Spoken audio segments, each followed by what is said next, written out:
राज्यात भाजप आणि शिवसेना शिंदे गट यांच्या महायुतीकडून सुरू असलेल्या बिनविरोध निवडणुकांचा पॅटर्न हा लोकशाहीसाठी घातक आहे आणि यामुळेच आता विरोधकांनी एकत्र येत आवाज उठवायला सुरुवात केली आहे। ठाणे, कल्याण, डोंबिवलीसह राज्यात निवडून आलेल्या 70 बिनविरोध उमेदवारांची सध्या राज्यभर जोरदार चर्चा सुरू आहे। त्यामध्ये सर्वाधिक हे भाजपचेच आहेत। दबाव, पैशाचा आमिष दाखवून उमेदवारांना निवडणुकीतून माघार घ्यायला लावल्याचा आरोप केला जातोय। विशेष म्हणजे ठाण्यात मनसेच्या एका उमेदवारानेही निवडणुकीतून माघार घेतल्याने मनसैनिकांना हा मोठा धक्का बसलेला आहे। त्यामुळे बिनविरोध झालेले हे उमेदवार हे कसे निवडून आले आहेत याची पोलखोल येणाऱ्या सभांच्या माध्यमातून राज ठाकरे करणार आहेत।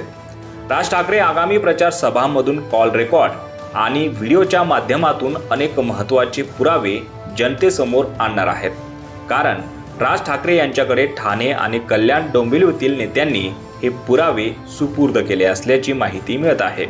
तसेच महानगरपालिकेच्या निवडणुकीत बिनविरोध निवडून आलेल्या प्रकरणी राज ठाकरेंच्या नेतृत्वात मनसे आक्रमक आहे। या सगळ्या प्रकरणी येत्या सोमवारी मनसे बिनविरोध उमेदवार आणि त्यांच्या जागांबाबत कोर्टात जाणार आहे। तसेच सोमवारी या सगळ्या प्रकरणी मनसेचे प्रमुख नेते राज्य निवडणूक आयुक्तांची भेटही घेणार आहेत।